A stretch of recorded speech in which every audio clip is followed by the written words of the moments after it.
Voici le corrigé de l'exercice numéro 2, donc sur la structure cristalline de la galène. La galène est un solide minéral composé de sulfure de plomb, de formule PbS. C'est la principale source de plomb dans l'industrie. Donc vous avez ici deux représentations d'une maille conventionnelle de ce sulfure de plomb, de la galène, et on voit qu'il y a donc des ions Pb de plus et des ions S de moins. Identifier le système cristallin de sulfure de plomb. C'est une structure cubique face centrée. On voit bien ici donc que les ions qui sont gris, sulfure, occupent les sommets d'un cube et on retrouve aussi un ion sulfure au centre de chacune des faces. Donc ça semble donc cubique face centrée. En sachant qu'il y a aussi les ions plomb qui sont jaunes, qui sont bizarres. En tout cas, qui ne reflètent pas dans un premier temps ce système cristallin cubique face centré. Ben, on va résoudre le problème dans la question numéro 2. Quel est le motif de la maille? Eh bien, le motif de la maille, c'est PbS, c'est-à-dire une association d'ions sulfure et d'ions plomb. C'est-à-dire qu'il faut ne pas regarder uniquement alors, on regarde dans un premier temps pour identifier la structure les ions soufre, comme on vient de le faire, sulfure, pardon, comme on vient de le faire. Et ensuite, on associe parce que l'entité chimique, le motif de la maille, c'est l'association de ces deux ions.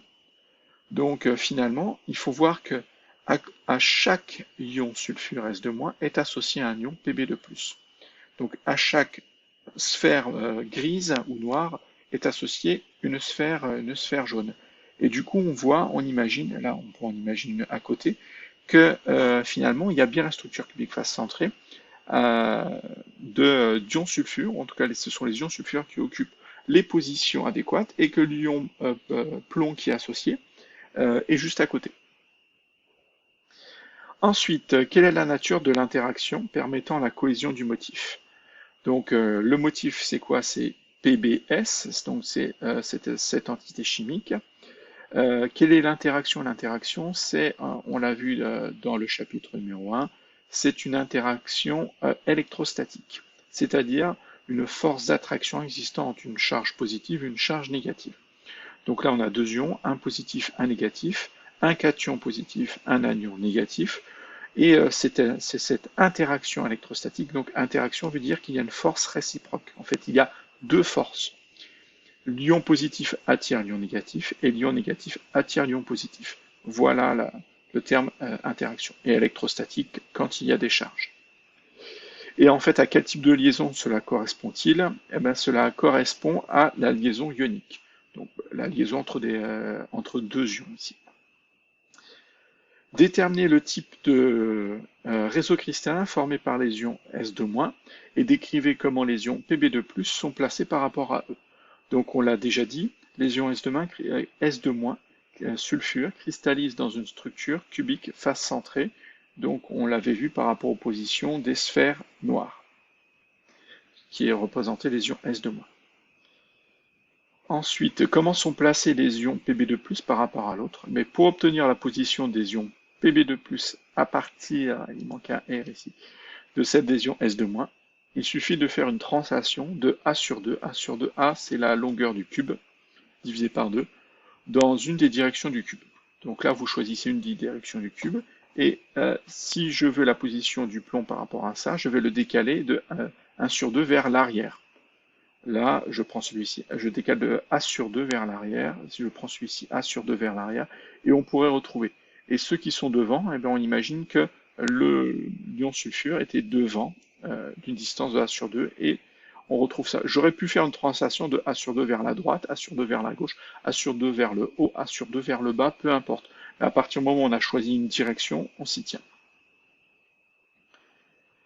Et en déduire le type de réseau cristallin formé par les ions Pb2+, eh bien, s'il y a une simple translation de A sur 2 entre les ions sulfure et les ions Pb2+, eh bien, on va retrouver la même structure que celle des ions sulfure. Donc les ions Pb2+, cristallisent dans une structure cubique face centrée d'eux-mêmes.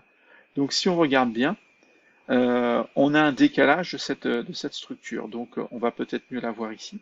en fait, on va avoir le cube pour les ions, les sphères noires. La face du cube se trouve ici. Donc là, c'était la face de gauche. Et bien, si je décale de A sur 2, je vais avoir ici, avec les sphères jaunes, on va avoir la face du cube. Et là, on a au centre de la face en noir l'atome qui était l'ion qui était en haut, au centre de la face.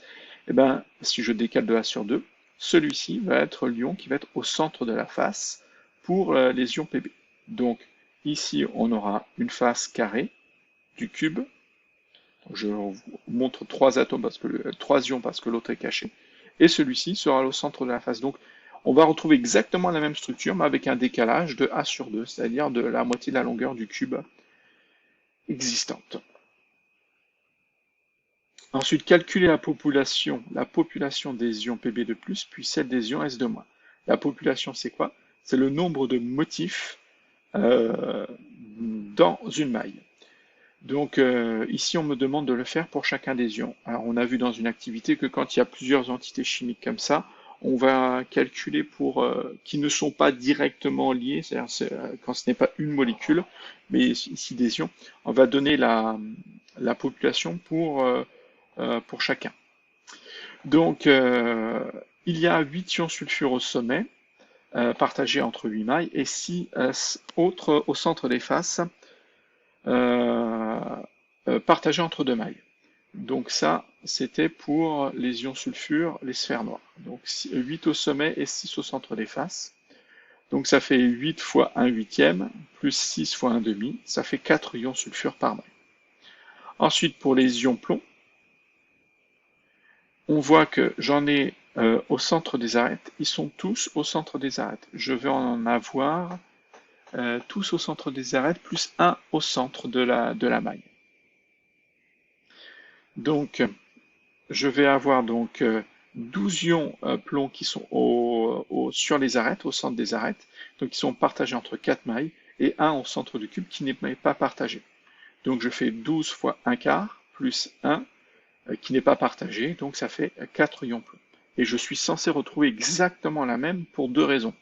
Un, parce qu'on vient de dire que finalement c'était la même structure cristalline, donc la population dans un cubique face centré des ions sulfure ou du plomb doit être identique. Donc on doit retomber sur Z égale 4 pour les deux. Oula, et là j'ai mis Cl-, un copier-coller malheureux, c'est Pb2+. Ensuite, autre chose, c'est que un solide ionique, comme ça, doit être électriquement neutre, c'est-à-dire qu'on doit avoir autant d'ions Pb2+ que d'ions sulfure. Donc on doit avoir par maille autant d'ions.